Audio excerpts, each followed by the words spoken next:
உப்பு உருண்டை செய்யறதுக்கு ஒரு குழி கரண்டி எண்ணெய் எடுத்துக்கினேன். 2 ஸ்பூன் கடுகு போட்டாச்சு. கொஞ்சம் உளுத்தம்பருப்பு 2 ஸ்பூன், கடலைப்பருப்பு 2 ஸ்பூன், கொஞ்சோண்டு சீரகம் போட்டு அது பொரியட்டும். பொரிஞ்ச உடனே ஒரு 5-6 காஞ்ச மிளகா ஒரு 5-6,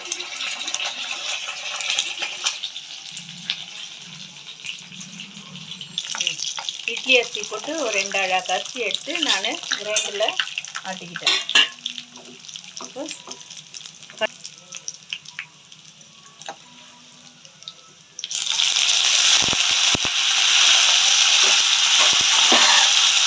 ரெண்டு அழகாக அரிசி எடுத்து இட்லி மாவும் ஆட்டிக்கிட்டேன்.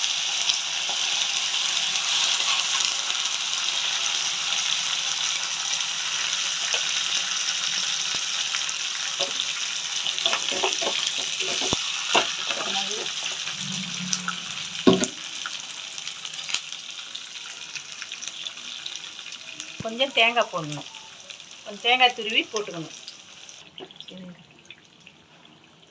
இப்போ தேவையான அளவுக்கு உப்பு போடுறேன் ஃப்ரெண்ட்ஸ். பெருங்காயம் கொஞ்சம்,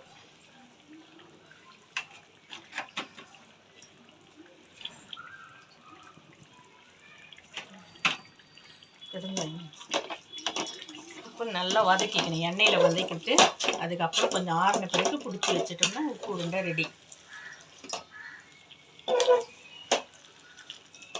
பிடிக்காத அளவுக்கு நம்ம கலரி கொடுக்கணும்.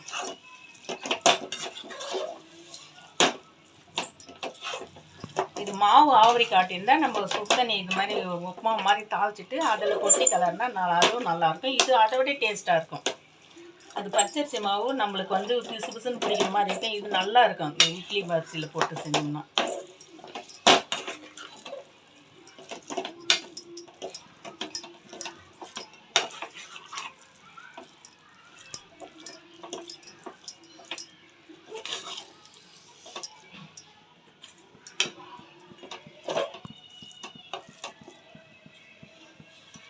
கொஞ்சம் தேங்காய் துருவல் சேர்த்துக்கணும்.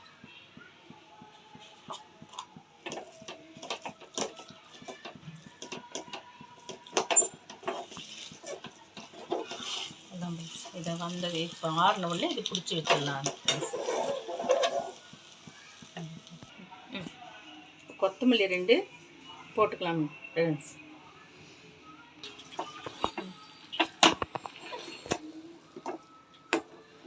கிண்டி முடிச்சுட்டு இப்போ பிடிச்சி வச்சிடலாம் ஃப்ரெண்ட்ஸ். அவ்வளோதான்,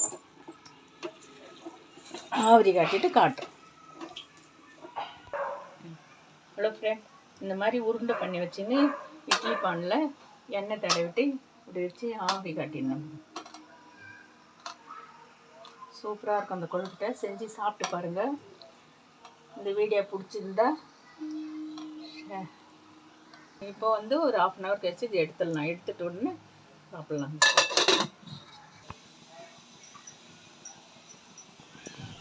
ஹலோ ஃப்ரெண்ட், இப்போ உப்பு உருண்டை ரெடி ஆகிடுச்சு.